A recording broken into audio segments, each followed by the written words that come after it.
to be here.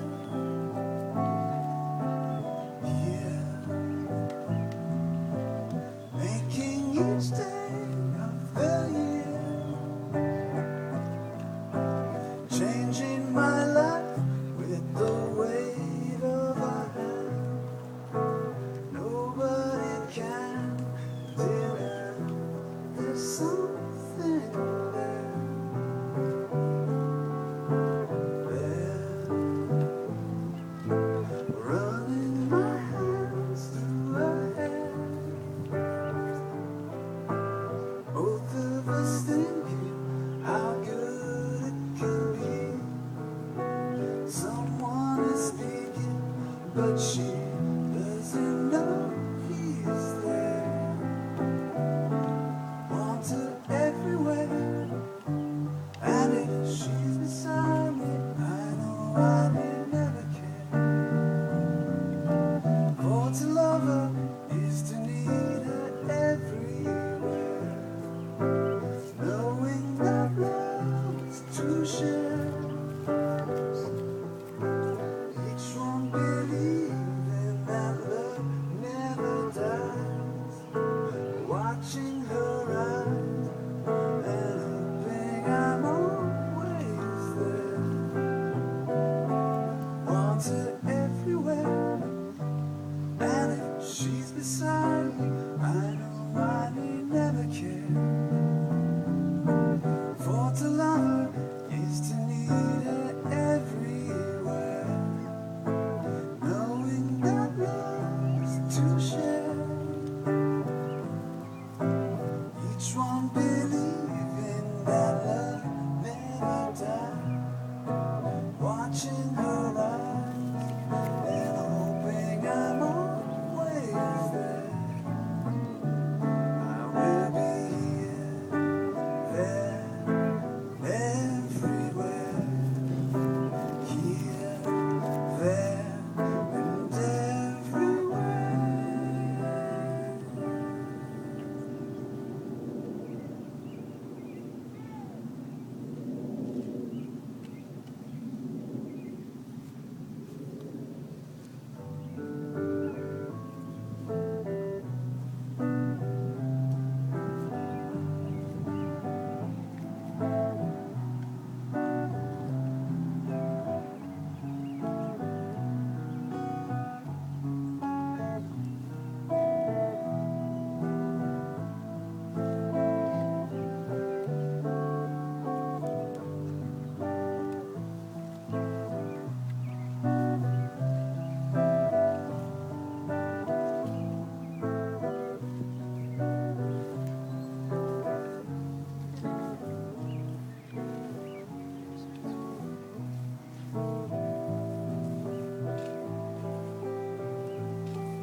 Good evening, everybody.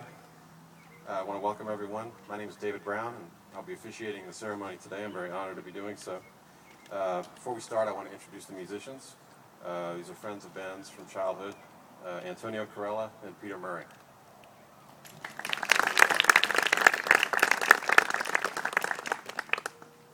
We're here today for two reasons.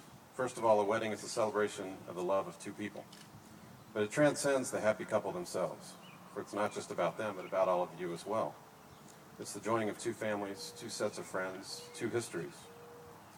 And though these histories have been intertwined for some time now, today represents those binds being formalized.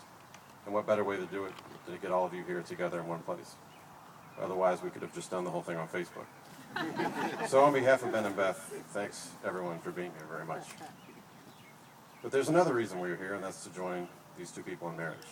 And I'm very proud to be a part of that. I met Ben in graduate school and for journalism. I took one look at him and thought, this is probably the most laid-back guy I've ever seen in my life. And I'll admit my initial impression was a little off. I sort of took him for a slacker type, not unlike myself. Neither of us were 100% committed to journalism. I don't think either of us was about to become, the typical hard-charging, aggressive shoe-leather newspaper man. And we both had a love of writing. And in my case, the lack of a lucrative newspaper career could perhaps be chalked up to laziness. But not Ben. He's actually one of the more industrious people I've ever known.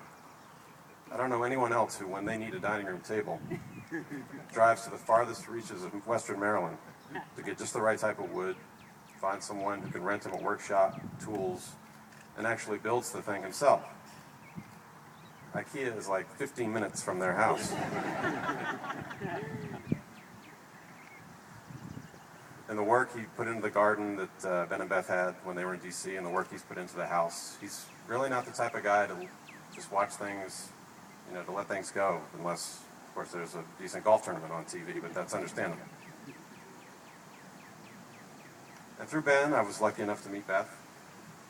Not only did I meet Beth, but I got a job writing for her at the current newspapers, where she's worked as an editor for many years. It's a difficult thing to have to edit a writer's work, given the fragile psyche of most writers. And I should have been nervous about that relationship, but I wasn't, because I knew Beth already. Beth makes you so comfortable from the moment you first meet her. I wasn't nervous, I was just excited. Of course, she made